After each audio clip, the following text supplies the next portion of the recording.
This is a reading from the Curé of Ars by Father Bartholomew O'Brien, Chapter 4, Seminary. The Church of France was desperate for priests. Therefore, the strict canonical laws pertaining to candidates had to be set aside to meet the emergency. The Cardinal of Lyon was satisfied with 1 year of philosophy and only 2 years of theology.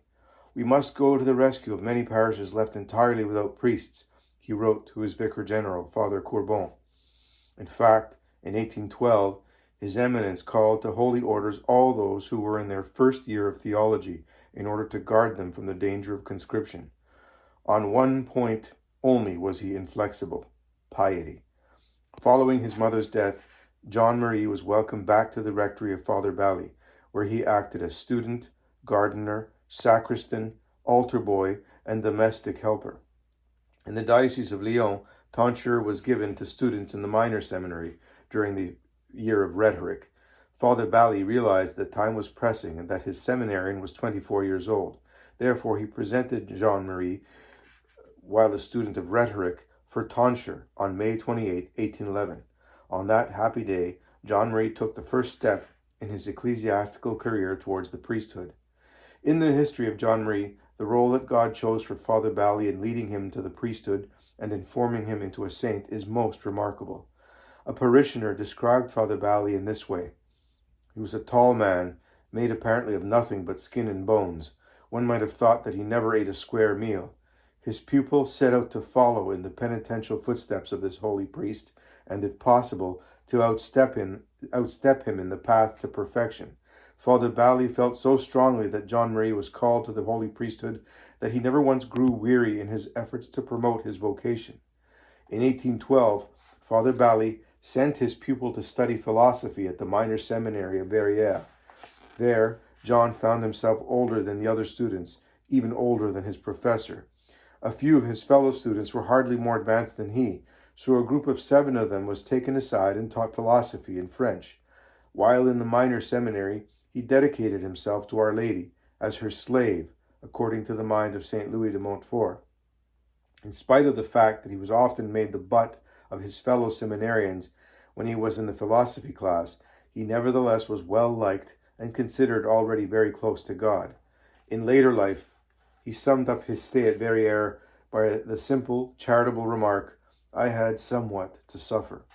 After a very pleasant summer vacation with Father Bally, John Marie entered the major seminary of Saint Irénée at Lyon in October 1813. He was looked upon as a saint, but his lack of knowledge in Latin was his stumbling block. One of his fellow students said, years later, the result of his studies was nil, the cause being his inadequate knowledge of Latin. "More than once I explained things to him, but he did not seem able to grasp them. His application, nevertheless, was unfailing." The term examinations came up. John Marie failed. The authorities considered the situation, and John Marie was asked to leave. Around Easter of 1814, he left Saint Irénée and returned to his good friend Father Bally in order to complete his theological studies in French. Facing facts as they were, he thought perhaps God wished him to enter the brotherhood. But Father Bally quickly put an end to such thoughts, and the two of them had recourse to prayer, and then to the textbooks. Hardly 3 months after his dismissal from the major seminary, his good pastor sent John Marie back to the seminary to take his canonicals for minor orders. But he was so overawed by the venerable jury and their Latin questions that he became all confused, and the verdict was unsatisfactory. The next day, Father Bally set out for Lyon and went directly to the Chancery office. He spoke of his high esteem for his pupil and begged for another examination. In his great charity, the Vicar General not only granted another examination, but promised to come with the superior of the major seminary to Écully and question John Marie at the rectory in his own familiar surroundings. As a result, John Marie gave very good and satisfactory answers to all the questions put to him. The final decision rested with the first Vicar General, Father Courbon, who was directing the diocese in the absence of the Cardinal. His Eminence had to leave the diocese in a hurry following the Emperor's abdication. Father Courbon was a simple priest and a good priest, and he asked in great sincerity, Is the young Vianney pious? Oh, yes. Has he a devotion to Our Lady? Oh, yes. Does he know how to say his rosary? Oh, yes, he is a model of piety. A model of piety, repeated the vicar general. Very well, I shall summon him to come for ordination. The grace of God will do the rest. On the feast of the Visitation, July 2nd, 1814, in the Cathedral of Saint Jean in Lyon, John Marie received minor orders and the subdiaconate from the hands of Bishop Simon, who had come from Grenoble for the ceremony. Father Bally had made himself responsible for his seminarian. Consequently, John Marie was sent back to Écully for his final year of theology. This was most fortunate, because the political spirit of France had entered the major seminary, and as a result, there was much unrest and even violence among the students. From this, John Marie was spared. In May 1815, he returned to the seminary to prepare for the diaconate, which he received on June 23rd from Bishop Simon in the Cathedral of Lyon. The holy priesthood was now in sight. The end of the road was near, but there was another canonical examination. It lasted over an hour. This time, the result was most satisfactory, and so the date of ordination was set for August the 13th, 1815. As the Vicar General put his name to the testimonial letters, he remarked, "The Church is in need not only of learned priests, she wants, above all, holy priests." All alone, journeying on foot, John Marie set out for Grenoble, some 60 miles away, where Bishop Simon was to ordain him. He carried a small parcel and an alb for his first private mass. He arrived on Saturday night and presented himself on Sunday morning, the 13th Sunday after Pentecost, to the bishop for ordination to the holy priesthood. He was the only candidate, alone, a stranger in a strange diocese. Excuses were made to the bishop for troubling him with only one candidate, but the good bishop smiled and said, "It is not too much trouble to ordain a good priest." So, at the age of 29 years, in the chapel of the major seminary in Grenoble, John Marie Vianney became Father Vianney, and from that time on, never once did he forget the dignity and the glory of his priesthood. "Oh, how great is the priest," he used to say in later years. "The priest will only be understood in heaven. Were he understood on earth, people would die, not of fear, but of love." The next day, in the same chapel, he offered his first private mass, and the closest friend he had with whom to share the joy of his first mass was Jesus himself. The picture. The caption says, what sweetness do we not find in forgetting ourselves in order to seek God? Chapter 5. Assistant. The saintly Father Bally had trained Father Vianney as a seminarian. Now divine providence had so arranged that he would also train him as a priest. When Father Vianney reached the rectory at Écully, and after Father Bally had knelt down for his priestly blessing and had kissed his anointed hands, the venerable old pastor smiled at the young priest and told him the happy news. The vicar general had given Écully an assistant, and the assistant was to be none other than Father John Marie himself. The people were as pleased as the pastor. "Father Vianney has edified us during the time he studied here," they said to one another. "What will he not do now that he is a priest?" From the very first, everyone loved Father Vianney.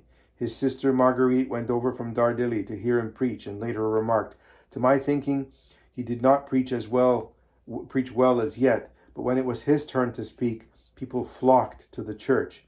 He was kept busy preparing his catechism lessons, looking after the sick, who always seemed to ask for the new assistant, writing his sermons, which in the beginning were very short, studying his theology, and working out practical cases of conscience under the direction of his pastor. Occasionally, pastor and assistant would go on a pilgrimage to the shrine of Our Lady of Fourvière, or once in a while they would visit friends in Lyon, the Laura family or the Jaricot family. It was in this way that Father Vianney met Pauline Jaricot, a young girl of about 16, who was destined to do monumental work for the missions. During one of the gatherings at the Jaricot home, the conversation centered on the Virgin Martyr whose body had recently been found in the catacombs of Rome. It was the first time that Father Vianney had ever heard of his little friend of future years, Saint Philomena. The rectory at Écully was a kind of Trappist monastery where the two priests lived in common and in great peace, praying together and edifying each other in a kind of holy rivalry. The table was simple: brown bread, potatoes, no wine, and a piece of beef which eventually turned black from age. But when guests came, things were different. Father Bally wore a hair shirt, so Father Vianney wore a hair shirt. Father Bally reported Father Vianney to the chancery for being too strict with himself, so Father Vianney reported Father Bally, and the vicar general laughed at them both and sent them back to Écully. "How is Father Vianney?" he asked one of the curate's old comrades of Father Bally. "Oh," remarked the pastor, "Father Vianney is always the same. He gives away all he possesses." It was during his stay at Écully that Father Vianney started his lifelong practice of praying to Our Lady to free him from all sensual temptations. Under vow, he promised to say daily to Our Lady the Regina Caeli, and to add 6 times the ejaculations, "Blessed be forever the most holy and immaculate conception of the Blessed Virgin Mary, Mother of God. Amen." As a result, he seemed to receive special graces of heroic purity, and of seeing everyone without looking at anyone. But these happy years were soon to end. The early days of the terror were beginning to tell on Father Bally, although he was only 65 years old. In February 1817, an ulcer formed on his leg. It gradually became gangrenous, and eventually forced the doctors to consider his condition hopeless.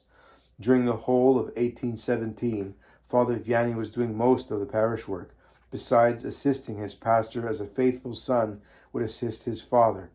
December 17th of 1817 was the date God chose to call his faithful servant home. Father Bally went to confession to his assistant, whom he had chosen to be his spiritual director and father confessor as soon as faculties had been granted, and received holy viaticum and extreme unction. He whispered a few words of kindness and advice to his young friend, and then reached under his pillow for something. He wanted his discipline and hair shirt. "Look, my poor child," whispered the dying priest, "hide these things. If they were found after my death, people would imagine that I have sufficiently expiated my sins, and so they would leave me in purgatory until the end of the world." Father Vianney took them, but he did not hide them. He used them himself. "I have seen beautiful souls, but none so beautiful," said Father Vianney, who wept like a child at the death of his good and faithful fellow priest. Father Bally. It was always with tears that he later spoke of Father Bally. "If I were an artist, I could still paint his portrait." And every day his name was pronounced by Father Vianney at the memento of the Mass.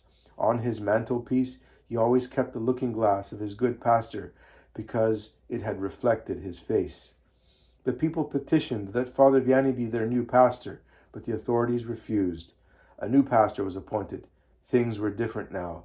He did not care to make the rectory into a monastery, and he found the assistant too rigid. Did he ask for another assistant? It is not known for certain. In the meantime, a young priest of the diocese, Father de Place, had died. He was only 27 years old, and had died of consumption after a ministry of but 23 days. His death left open for some weeks a small parish of about 230 souls. To this parish, Father Vianney was appointed by the Vicar General, who said to him, "There is not much love for God in that parish. You will bring some into it." On February 9th, 1918, Father Vianney set out to become the Curé of Ars. Note: a discipline is a scourge by which a person voluntarily beats himself as a penance or mortification, in imitation of the whipping of our Lord at the pillar.